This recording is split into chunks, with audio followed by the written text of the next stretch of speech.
Coincidence మనం అనుకోకుండా మన ప్రమేయం లేకుండా ఒకే విధంగా జరిగే రెండు సంఘటనల్ని మనం కోయిన్సిడెన్స్ అంటాం.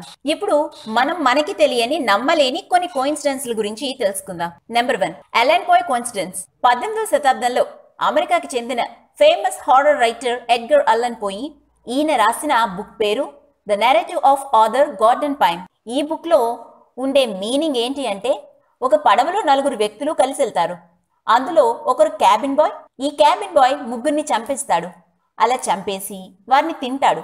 ఆ క్యాబిన్ బాయ్ పేరు బుక్ లో రిచర్డ్ బర్గర్. ఈ బుక్ ని 1838లో రిలీజ్ చేశారు.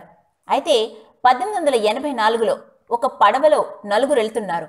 బుక్ లో ఉన్న విధంగానే ఆ పడవలోని క్యాబిన్ బాయ్ ఆ ముగ్గురిని చంపి తినేస్తాడు. ఇక్కడ విచిత్రం ఏంటంటే ఆ క్యాబిన్ బాయ్ పేరు కూడా Richard burger. Number 2, biography of Lincoln and Kennedy. Abraham Lincoln, Kennedy వీరిద్దరు కూడా అమెరికాకి ప్రెసిడెంట్ గా పనిచేసిన వారే. వీరిద్దరి బయోగ్రఫీ దాదాపుగా ఒకే విధంగా ఉంటాయి. అబ్రహాం లింకన్ అమెరికన్ కాంగ్రెస్ పార్టీలో 1846లో ఎన్నికయ్యాడు. కెన్నడీ 1946లో ఎన్నికయ్యాడు. లింకన్ 1860లో ప్రెసిడెంట్ అయ్యాడు. అలాగే కెన్నడీ 1960లో ప్రెసిడెంట్ అయ్యాడు. వీరిద్దరు కూడా సివిల్ రైట్స్ ద్వారానే ఎన్నికయ్యారు. అలాగే వీరిద్దరూ చనిపోయింది కూడా శుక్రవారమే. ఇద్దరు కూడా తలలో బుల్లెట్ తగలడం వల్లనే చనిపోయారు. మరో విచిత్రం ఏంటి అంటే, అబ్రహాం లింకన్ యొక్క సెక్రటరీ పేరు కెన్నడీ, కెన్నడీ సెక్రటరీ పేరు లింకన్. అబ్రహాం లింకన్ ని చంపిన జాన్ మిల్కీ స్మూత్ థియేటర్లో లింకన్ ని చంపి వార్ హౌస్ లో చిక్కాడు. కెన్నడీని చంపిన లీ కెన్నడీని వార్ హౌస్ లో చంపి థియేటర్లో దొరికాడు. ఈ ఇద్దరు చనిపోయిన తర్వాత ఎన్నికైన ప్రెసిడెంట్ పేర్లు కూడా జాన్సన్. లింకన్ చనిపోయిన తర్వాత ఎన్నికైన Johnson date of birth 1808. Kennedy చనిపోయిన తర్వాత ఎన్నికైన జాన్సన్ డేట్ ఆఫ్ బర్త్ 1908. ఇంకా ఇలాంటి కోయిన్సిడెన్స్ వీరిద్దరి బయోగ్రఫీలో చాలానే ఉన్నాయి.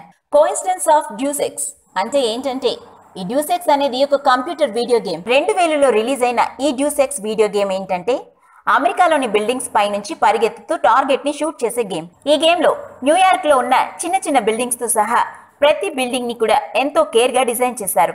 అయితే ఈ గేమ్ ని రిలీజ్ చేసిన తర్వాత ఈ గేమ్ డిజైన్ చేసిన వారికి ఒక పెద్ద తప్పు అర్థమైంది.